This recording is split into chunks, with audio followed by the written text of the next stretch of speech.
الحمد لله رب العالمين والصلاة والسلام على سيد الأنبياء والمرسلين أما بعد فأعوذ بالله من الشيطان الرجيم بسم الله الرحمن الرحيم مولاي صل وسلم دائما أبدا على حبيبك خير الخلق كلهم هو الحبيب الذي ترجى شفاعته لكل هول من الأهوال مقتحم محمد سيد الكونين والثقلين والفريقين من عرب ومن عجم. معزز ناظرین و سامعین کرام،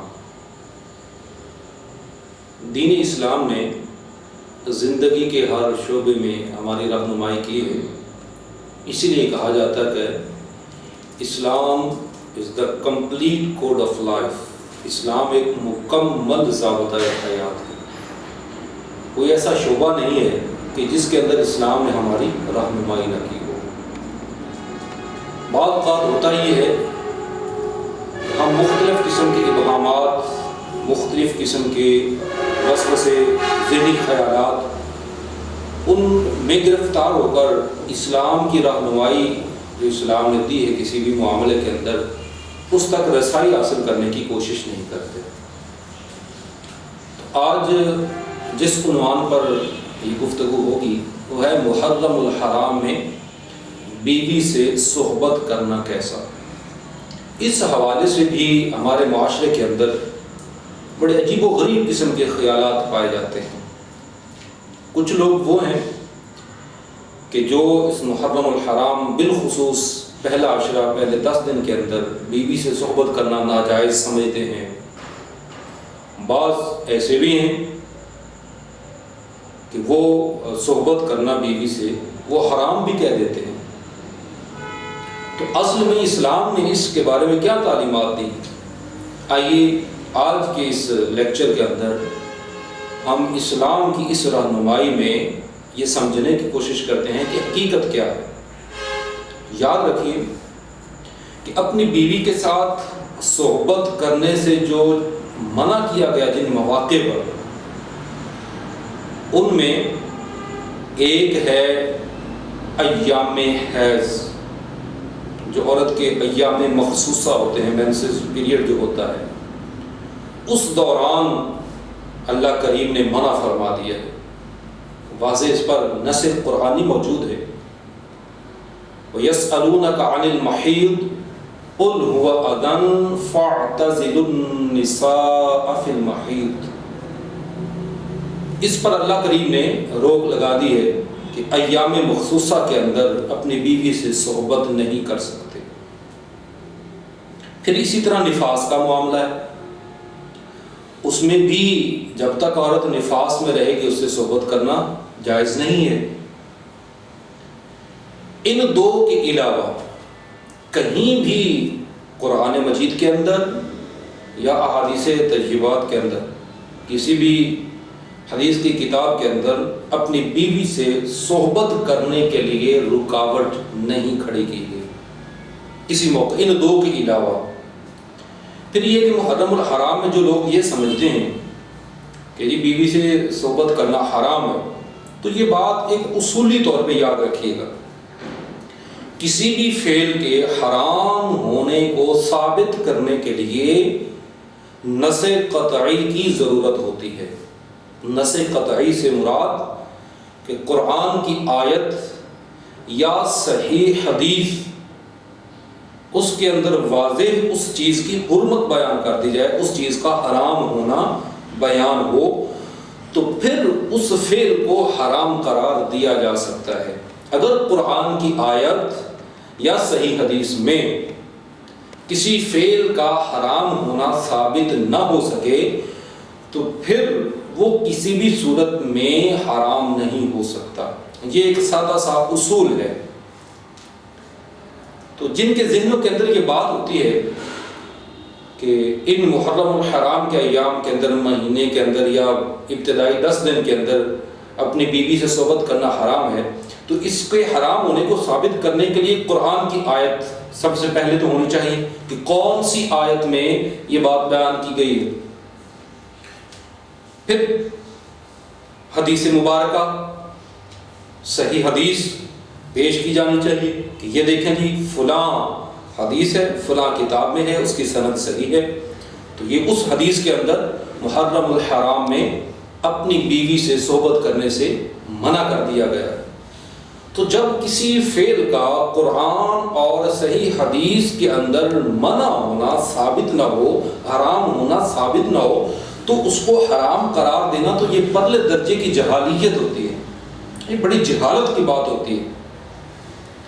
اچھا پھر سوچ یہ بنی ہوتی ہے کہ جی اس میں چونکہ نواسہ مصطفیٰ حضرت سیدنا امام حسین رضی اللہ تعالیٰ عنہ کی شہادت ہوئی ہے، لہذا ان کی شہادت کی وجہ سے ان ایام کے اندر ہر سال وہ سوچتے ہیں کچھ لوگ کہ ان ایام کے اندر بیوی سے صحبت کرنا درست نہیں ہے بلکہ حرام اور ناجائز قرار دیتے ہیں. تو کیا اسلام میں کے اندر کسی پرسنالٹی کا، کسی شخصیت کا شہید ہونا اس طرح کے کسی امر کے لیے ناجائز ہونے یا حرام ہونے کی دلیل بن سکتا ہے؟ قطعاً نہیں بن سکتا کسی بھی صورت. دیکھیے اگر یہ سمجھا جائے کہ فلاں کی شہادت فلاں کے وصال کی وجہ سے اسے حرام قرار دیا گیا ہے، پھر ذرا سوچیے کہ اس دنیا میں، اس کائنات میں امت محمدیہ صلی اللہ تعالی علیہ وسلم کے لیے نبی پاک صلی اللہ علیہ وسلم کا وصال فرما جانا اس سے بڑا کوئی صدمہ ہو سکتا ہے؟ یقیناً نہیں ہو سکتا. حضور کے وصال سے بڑھ کر اس امت کے لیے اور کوئی صدمہ نہیں ہو سکتا. تو پھر تو چاہیے تھا کہ اگر وجہ یہ ہے کسی کا شہید ہونا یا سید الشہداء امام علی مقام حضرت سیدنا امام حسین رضی اللہ تعالیٰ عنہ، ان کی شہادت اگر وجہ ہے بیوی سے صحبت کرنے کی، حرام ہونے کی، تو پھر ان کے نانا جان کا یوم وصال تو پھر درجہ اولا کے اندر منع ہونا چاہیے تھا یہ کام. اگر وہاں نہیں ہے نا، پھر آئیے سیدنا صدیق اکبر رضی اللہ تعالیٰ آپ کا یوم شہادت ہے، تو پھر وہ ایام اس کے لیے ان ایام میں بھی حرام ہونا چاہیے تھا. پھر اسی طرح حضرت سیدنا عمر فاروق اعظم رضی اللہ تعالیٰ عنہ آپ کا یوم وصال ہے، پھر ان ایام میں بھی یہ امر حرام ہونا چاہیے تھا. پھر اسی طرح سیدنا عثمان غنی رضی اللہ تعالیٰ عنہ ان کے ایام شہادت کے ہیں، ان کے اندر بھی پھر منع ہونا چاہیے تھا. پھر اسی طرح سیدنا علی المرتضی شیر خدا قدم اللہ تعالی وجہہ الکریم کہ جن کا یوم شہادت رمضان المقدس کے اندر ہوا ہے، تو وہ تو حضرت امام حسین رضی اللہ تعالیٰ عنہ کے والد ماجد ہیں، اور اپنے فضائل و کمالات میں امام حسین رضی اللہ تعالیٰ عنہ سے کہیں بڑھ کر ہیں. ان کا مقام و مرتبہ، ان کی شان و عظمت تو امام حسین رضی اللہ تعالیٰ سے کہیں بڑھ کر ہے، وہ بھی شہید ہوئے ہیں. تو پھر ان کے ایام شہادت میں بھی یہ منع ہونا چاہیے تھا. پھر سیدۃ النساء خاتون جنت فاطمہ زہرا رضی اللہ تعالی عنہا، تو ان کے جو وصال کے ایام ہیں اس مہینے کے اندر یا ان ایام کے اندر ہی پھر یہ منع ہونا چاہیے تھا، مگر کسی جگہ نہیں ہے. تو اس سے معلوم یہ ہوا ہے کہ عقل مند آدمی اس بات کو یہ سمجھ سکتا ہے کہ کسی کا وصال ہو جانا اسلام کے اندر کسی امر کے، کسی فعل کے حرام ہونے کی دلیل نہیں ہوا کرتا. اگر یہ حرام ہونے کی دلیل ہوتا تو میں نے چند ایک مثالیں آپ کے سامنے پیش کی ہیں، ان ایام کے اندر بھی یہ حرام ہوتا. تو یہ اصولی بات جو میں نے پہلے عرض کی ہے اسے ذہن میں بٹھا کے رکھیں کہ کسی فعل کے حرام ہونے کے لیے، کسی کام کے حرام ہونے کے لیے نص قرآنی یا صحیح حدیث وہ سامنے پیش کی جائے اور اس کے اندر اس کا حرام ہونا بیان کر دیا جائے، اس سے منع ہونا بیان کر دیا جائے، تو یقیناً اس فعل سے رکنا ہی ہوگا. تو جب نص قرآنی سے ثابت نہیں ہے، نص حدیث سے ثابت نہیں ہے، تو پھر اس کو حرام کہنا یا ناجائز کہنا یہ سوائے اس کے کہ جاہلیت کے اور کچھ نہیں ہوتا.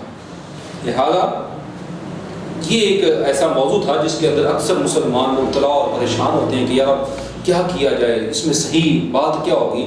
تو اس کے حوالے سے جو صحیح نقطہ نظر تھا اسلام کا وہ میں نے آپ کو پیش کر دیا ہے. اللہ تعالی ہمیں قرآن و حدیث کا صحیح فہم نصیب فرمائے. آمین بجاہ النبی الامین صلی اللہ تعالی علیہ وآلہ وسلم.